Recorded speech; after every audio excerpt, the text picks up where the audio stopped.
तो hello guys, welcome back. तो आज हम लोग पढ़ने जा रहे हैं एग्रीकल्चर के बारे में। तो आइए जानते हैं एग्रीकल्चर के बारे में। तो देख लीजिए, एग्रीकल्चर का डायग्राम है। यहाँ पर ड्रिप इरिगेशन वगैरह हो रहा है। तो इंट्रोडक्शन होता है एग्रीकल्चर के बारे में। तो water is most precious things for human beings, animals as well as plants also occurs on planet Earth. Without water, there is no life on Earth. Water is substances which is formed from two chemical elements which are hydrogen, oxygen. Water is tasteless, odorless, colorless, found in liquid form. It is major part of photosynthesis and also required translocation of nutrition. तो आप देख सकते हैं क्या हो रहा है। Water बहुत ही प्रीशियस है, सिर्फ अर्थ पे पाया जाता है, और विदाउट वाटर यहाँ पे लाइफ की कल्पना हम लोग नहीं कर सकते। वाटर दो केमिकल एलिमेंट से बना हुआ, हाइड्रोजन और ऑक्सीजन। वाटर का केमिकल होता है H2O, आप लोग जानते होंगे H2O होता है। तो एक हाइड्रोजन का 2 एटम, ऑक्सीजन का 1 एटम होता है। तो वाटर टेस्टलेस होता है, कलरलेस होता है, और ये लिक्विड के फॉर्म में भी पाया जाता है, वेपर के फॉर्म में भी पाया जाता है, स्टीम के फॉर्म में भी पाया जाता है, और सॉलिड के फॉर्म में भी पाया जाता है। तो डिफिनेशन क्या है एग्रीकल्चर का? तो आइए डिफिनेशन देखते हैं। तो artificial application of water to soil with different metal for providing moisture and essential to plant growth with different method known as irrigation। तो क्या कह रहा है? एक आर्टिफिशियल एप्लीकेशन, जैसे कि कोई ही मददगार हो सकता है आज के ज़माने में वाटर सोइल को मतलब कि फर्टाइल करने के लिए या प्लांट्स को उगाने के लिए बहुत ही डिफरेंट मेथड का इस्तेमाल किया जाता है। तो देखते हैं। 1 or 2 times application of water during closement drought to save dry landscapes in referred supplement irrigation, life saving irrigation। तो कहने का मतलब है वाटर होता है बहुत ही प्रेशियस होता है, इसको ड्राई लैंड पे हम लोग मतलब कि इसको उगाने में, प्लांट को उगाने में बहुत ही मददगार होता है। तो पानी बहुत ही लिमिटेड अमाउंट में, तो हम लोग इसको बहुत सारे मेथड से हम लोग वाटर को बचा कर यूज़ कर सकते हैं प्लांट के एग्रीकल्चर के लिए। तो चलिए देखते हैं। Advantage of irrigation provides the moisture of soil. Irrigation plays a vital role of increasing food production. Proper irrigation prevents drought conditions which affect food production. Irrigation also reduces the wastage of water. Fertilizer can be applied through the irrigation। तो पहला क्या है? Irrigation provide the moisture of soil। तो irrigation है जो soil में नमी को बरकरार रखता है। Irrigation plays visual roles of increasing food production, मतलब कि उत्पादन क्षमता को बढ़ाता है इरिगेशन। फिर क्या? प्रॉपर इरिगेशन के द्वारा हम लोग फूड को प्रोडक्शन कर सकते हैं बहुत ही ज़्यादा अमाउंट में। फिर irrigation also reduce the wastage of water. Irrigation के द्वारा हम लोग वाटर का बर्बादी कम कर सकते हैं, और इरिगेशन में हम लोग फर्टिलाइज़र का भी इस्तेमाल कर सकते हैं थ्रू द इरिगेशन। तो हिस्ट्री ऑफ इरिगेशन के बारे में जानते हैं। Irrigation was invented in Sumer currently known as near around 5500 BC। Accident submarines irrigation system developed become a domestic and saving the crops of time drought. There is many ancient civilization that flourished valleys of Great River, Nile Valley, Egypt, Indus Valley, India and Pakistan use the Valley of China. मतलब कि पहले history में irrigation शुरुआत हुआ था 5500 BC में, तो दिसंबर में इरिगेशन सिस्टम दिन प्रतिदिन डेवलप होते गया और क्रॉप के लिए बहुत ही फ़ायदेमंद साबित हुआ। पहले नदियों से इरिगेशन होता था, नील वैली से, और नील वैली से इजिप्ट में इंडस वैली से होता है। तो चलिए नेक्स्ट जाते हैं, ग्लोबल स्कूनरिंग। तो according to many archaeological investigation there is evidence of irrigation valley crop of Mesopotamia, Egypt and Iran for back 60 minimum BC remain three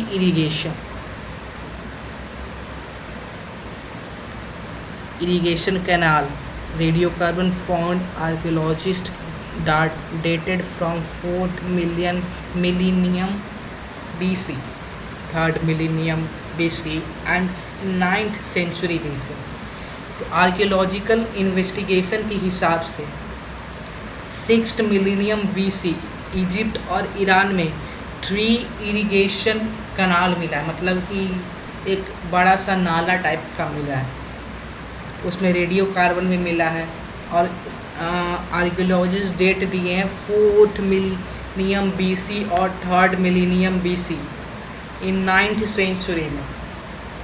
तो इंडियन स्कैनरियो के देखते हैं, तो क्या है, the history of irrigation in India we track back to prehistoric time. Irrigation is also defined by the mass and Indian scriptures. There are civilization flourished on bank of river, water or substances of life. In the ancient time, irrigation can be possible through wells, canals, tanks, dams, where are beneficial to the community। तो history देखेंगे India में irrigation का, तो बहुत ही समय से developed होता आ रहा है इरिगेशन फैसिलिटी इंडिया में। तो बहुत सारी सिविलाइजेशन है जो बैंक ऑफ रिवर में से substances of life in ancient time के ज़माने से इरिगेशन को पॉसिबल करते आ रहे हैं, कुएँ से, कनाल से, टैंक से और बांधों से। मेथड ऑफ इरिगेशन देखेंगे, there are mainly 4 types of method of irrigation written below। पहला है surface irrigation, when water distributed supplied over the solid surface by gravity, known as surface irrigation। It is most common irrigation which used most farmer their field, is also known as flood irrigation। तो surface irrigation क्या होता है, तो surface irrigation होता है, ये surface irrigation होता है कि पानी भरा हुआ रहेगा, वाटर का लॉस ज़्यादा होगा और वाटर इवोपरेट भी होगा, तो वाटर आपको बहुत जल्दी फील्ड में प्रोवाइड करवाना पड़ेगा, इससे वाटर का लॉस बहुत ज़्यादा होता है। आजकल इंडिया में बहुत ज़्यादा यही फार्मर यूज करते हैं। एडवांटेज क्या होता है, low energy required in routine operation. इसमें लो एनर्जी लगता है, ज़्यादा मेहनत भी नहीं लगता, पानी डाल दिया बस छोड़ देना।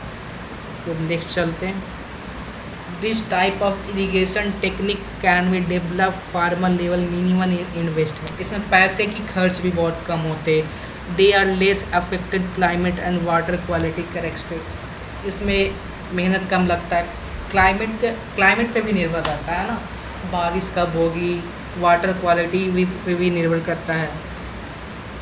तो दूसरा इरिगेशन है surface irrigation, sub soil irrigation इसको भी कहते हैं। आइए देखते हैं, water gradually wets the roots zone capillary movement through the subterranean perforated pipes in deep reaches 15 to 30 metre interval. इसमें क्या होता है कि उसको रूट तक पहुंचाने के लिए एक पाइप में होल किया जाता है 15 से 30 मीटर के बीच में। कैपिलरी तक रूट के पास गड्ढा किया जाता है, छेद किया जाता है वहाँ पे पाइप में, बूंद बूंद गिरते रहता है। तो स्प्रिंकलर इरिगेशन, स्प्रिंकलर इरिगेशन के बारे में जानते हैं। तो sprinkler irrigation also known as over irrigation, application of water similar natural rainfall what air sprinklers. This is type of irrigation system mostly suitable to tree crops. Sprinkler irrigation best method है क्योंकि आपको sprinkle करना है for artificially. तो मैं आपको image दिखा देता हूँ। देखिए यही है स्प्रिंकलर इरिगेशन, देखिए यही है स्प्रिंकलर इरिगेशन। इसको आर्टिफिशियली पाइप के द्वारा इरिगेट किया जाता है। ये भी देखिए स्प्रिंकलर इरिगेशन है। आप इसके द्वारा फर्टिलाइज़र भी वाटर में मिक्स करके डाल सकते हैं, स्प्रिंकल होते रहेगा, ऐसा लगेगा नेचुरली बारिश हो रही है। तो हम लोग कहाँ थे? तो इसका एडवांटेज क्या है, हम लोग इसका एडवांटेज देखेंगे। Water is apply it constant manner, मतलब कि एक सीमित रूप से पानी गिरते रहेगा, सब पे जाएगा, किसी क्रॉप के पास कम नहीं, किसी क्रॉप के पास ज़्यादा नहीं, सबके पर बराबर मात्रा में जाएगा। वाटर सेविंग होगा 25 से 50% और वेरियस क्रॉप में होगा। Suitable for leaching salts from saline soil. Land saving, इसमें लैंड की भी बचत होगी 10 से 60%। इसमें कोई रिस्क नहीं होगा सोइल इरोजन का, पानी मिट्टी बहने का। आप ड्रिप इरिगेशन में आते हैं, ये भी बेस्ट मेथड कह सकते हैं। ड्रिप इरिगेशन क्या होता है, जब वाटर को फ्लो करवाया जाता है पाइप से तो उसमें होल कर देता है। उस होल से क्या होता है, उसकी रूट के पास ड्रिप होते होते गिरते रहता है, मतलब बूंद बूंद गिरते रहता है। इससे वाटर का लॉस कम होता है, इसमें ज़्यादा खर्च नहीं होता है। बस पाइप लगा दो, बस उससे ड्रिप होते रहेगा और इरिगेशन होते रहेगा। इसका एडवांटेज क्या है, no land living is required, it can save 70% of water even more. 70% से ज़्यादा ही सेव करता है, तो ये तो वेस्ट मेथड है। Heavy fertilizer applied crops sowing into the irrigation water which referred herbicide irrigation fertilization।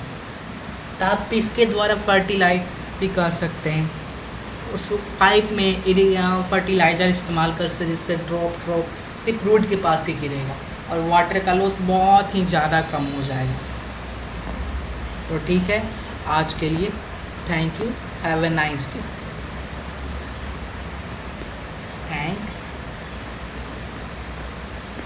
You have a nice day. Thank you so much.